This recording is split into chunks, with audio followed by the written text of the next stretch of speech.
That's not so bad. I mean, it's not top tier Pixar, but I'm pretty sure they could at least make their budget back in their second weekend. Yikes.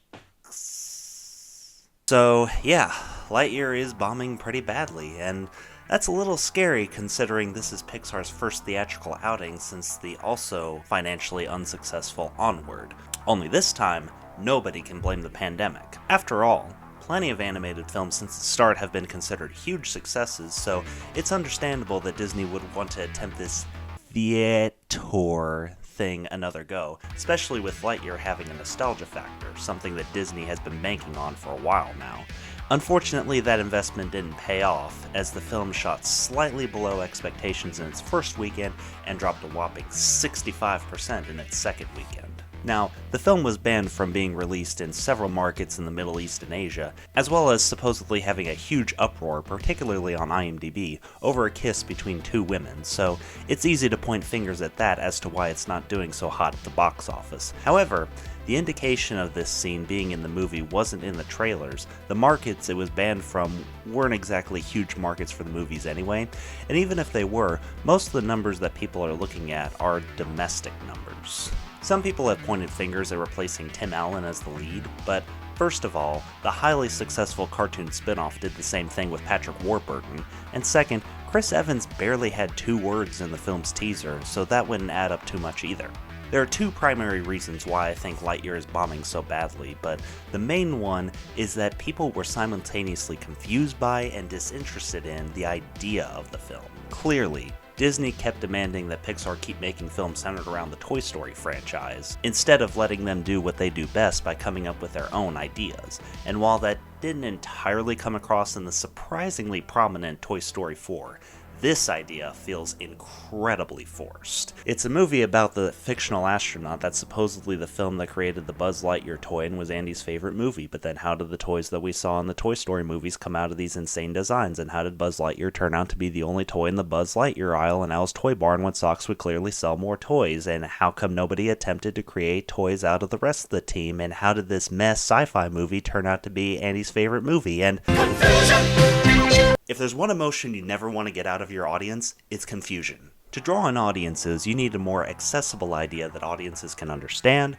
relate to, and be excited to see come to life. Let's take, for example, my favorite film of 2021, Free Guy. This film drew in audiences with its familiar and therefore accessible idea of a video game character that becomes self-aware and explores his newly found freedom of thinking by doing whatever he wants, and ultimately goes up against his insane creator that wants to take that freedom away from him, and so he has to fight for it. It didn't catch everyone's attention, though we'll get to that in a little bit, but it drew enough attention to have a whopping opening weekend and bring modern audiences back to theaters. And on top of that, it was an optimistic idea that bounced audiences back to a gleeful state after the devastation that the pandemic brought upon them. Lightyear does none of this. It is not an accessible idea, but rather a confusing one. It doesn't draw audiences' attention, but rather just has them roll their eyes. And it's not a relevant or inspiring idea, despite how Apollo 13-ish the trailer might make it look, and is clearly there just to sell toys. But, okay, it didn't draw in very many audiences in its first weekend, but it drew in a fair amount, and the Rotten Tomatoes critic score was pretty high, so maybe it will get a decent word of mouth and bounce back in its second weekend, right? Wrong. The second biggest reason why this film is tanking so badly is that audiences that saw the film, myself included, didn't hate it, but the most passionate things they had to say about it were negative things, and that is a huge hindrance for the second weekend box office. I already discussed the controversy with the lesbian kiss, but people who weren't satisfied with Taika Waititi's character, the stale one location plot, or the twist ending involving a rather confusing take on Zurg. Even on my review on Letterboxd, as some people have pointed out to me, sounded increasingly negative for a 4-star review. But I think that's how most reviews outside of IMDb turned out. Positive, but vocally negative. So, with most audiences being thrown off by the weird idea and longtime Pixar and Toy Story followers giving what might as well be bad word of mouth, are we really surprised at the second weekend turnout? Let's compare this to Free Guy again. This film received phenomenal word of mouth, some of which came from me, with the script itself taking the idea to wildly creative and fun levels, and the story itself being, as I mentioned earlier, exactly what audiences needed after the devastation of the pandemic. As a result, even audiences that weren't previously interested in the film before started to gain interest, and the film had an outstanding hold, resulting in a mere 35% in its second weekend.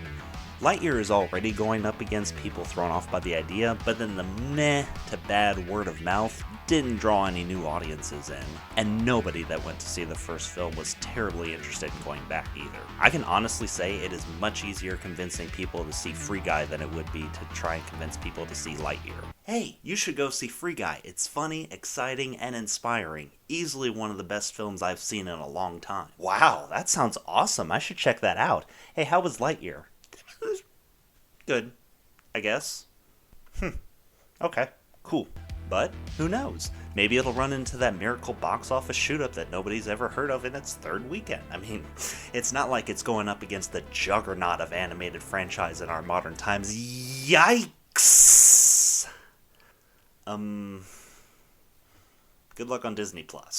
But what are your thoughts? Is there another reason why the film isn't doing so hot, or did I hit the nail on the head? And if you didn't see the film, what was your reasoning? Let me know in the comments below, and if you enjoyed this video, be sure to hit that like button and subscribe for more great content, and be sure to share this video to get the word out as well. I'm CM Waters, and I'll see you soon.